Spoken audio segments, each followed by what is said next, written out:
Good evening, Bahamas. You're tuned into MB12 Weekend, broadcasting from Cable 12 Studios in Robinson Road. Coming up tonight, tired of pothole-riddled roads around New Providence? The government claims that will soon change. The F&M renews its call for NHI legislation ahead of registration. Why education reform is being called the key to stemming crime. Plus, we show you this week's cutest kids and pets. I'm Paige McCartney. We've got those stories and more straight ahead on MB12 Weekend.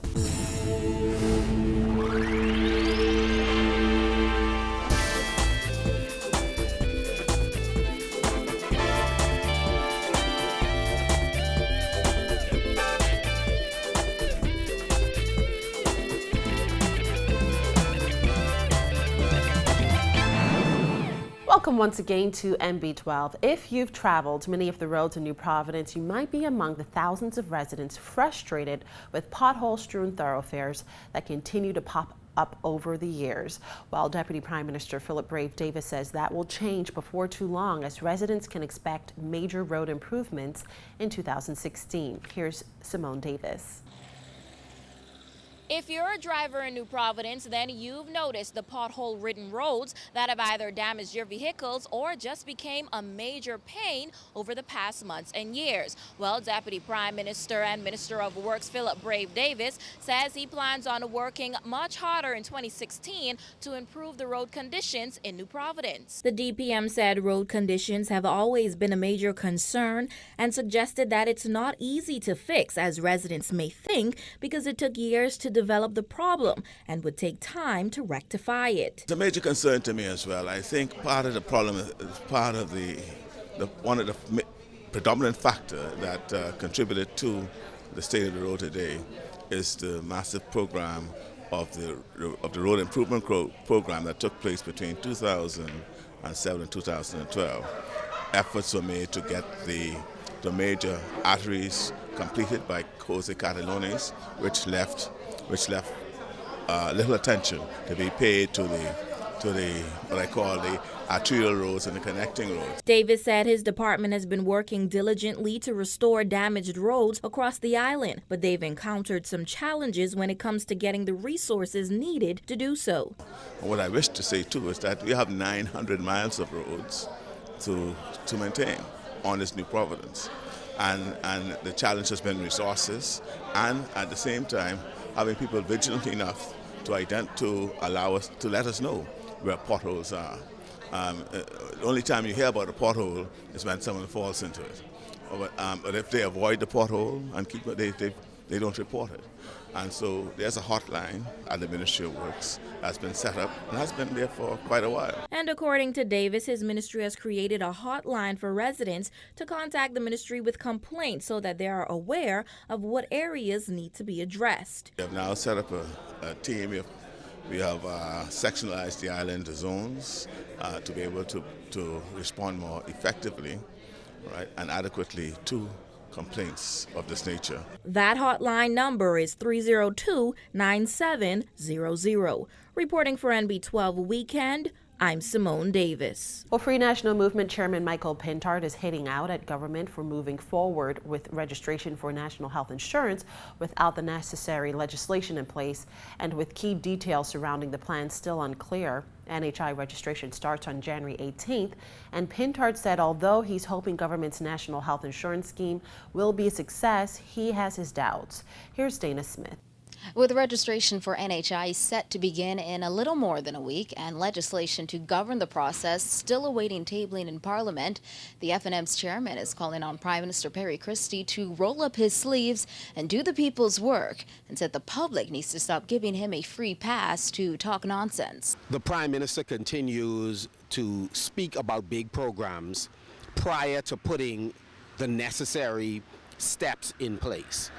Both the leader of the opposition and former Deputy Chairman Dr. Sands have clearly indicated you are unable to implement this program until you've ensured that the legislative regime is in place. Many have questioned how government intends to register the public for NHI without the necessary legislation in place. And some have noted there's still a degree of uncertainty surrounding the specifics of the scheme.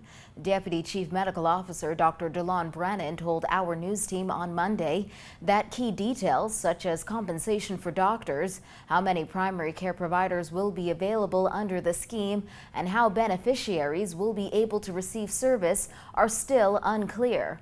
Pintard said the F&M has its doubts the Christie administration will manage to pull this off. We are hopeful that NHI succeed for the sake of the Bahamian people. We are not confident that Mr. Christie and his administration have the focus and the discipline and the wherewithal to accomplish this. In a statement released last week, government said cabinet has approved the draft legislation that would provide the foundation for NHI and is undergoing final revisions. Government said it's expected the legislation will be released for public and further stakeholder consultation before the end of January. Well, Pintard said the Prime Minister needs to get out of the habit of articulating grand plans without having the necessary steps to achieve those plans already in place. What Mr. Christie seemed not to appreciate is that there are people out there whose lives depend on the decisions being made by government. The Prime Minister and his cabinet, they have insurance. The insurance they have is paid for by the Bahamian people. Every one of us who are serving, whether you're in the Senate, you're in the House of Assembly, you have insurance. So why would you play with people's lives who do not have access to insurance? Reporting for NB12 Weekend, I'm Dana Smith. Well, Nassau Village MP and Deputy Speaker of the House of Assembly Dion Smith says there's mixed feelings among his constituents when it comes to NHI. He said although he can't know for certain how it's exactly split when it comes to NHI and other national topics, not everyone is in complete agreement. I don't want to once again speculate.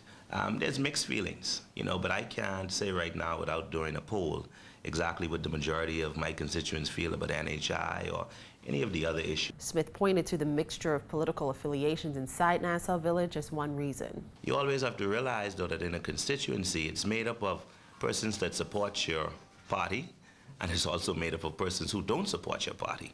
So some persons who are supporting some of the initiatives or some of the things that you spoke about, or some of them who are not, may have different reasons for doing so. Well, with the Minister of National Security, Dr. Bernard Nottage, meeting with FBI officials at their headquarters in Washington, D.C. this week to discuss concerns surrounding the crime problems in the Bahamas, and Prime Minister Perry Christie planning to meet with Police Commissioner Ellison Greenslade.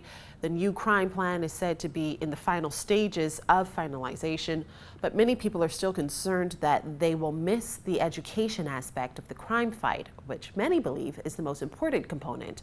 Dr. Candace Deal, a professor at Eastern Connecticut State University, believes that education is the greatest weapon against crime. Oh, absolutely. There is a strong correlation between education or lack thereof and crime.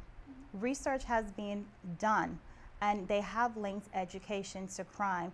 And, I pay attention to, the news, and I've heard so many different suggestions and recommendations as to what we can do to solve this crime problem that we face in the country today.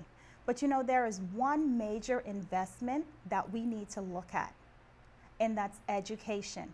Nelson Mandela said it best when he said, education is the most powerful weapon that we can use to change the world. And right now, considering the social ills that's plaguing the Bahamas today, there's not one solution to this problem.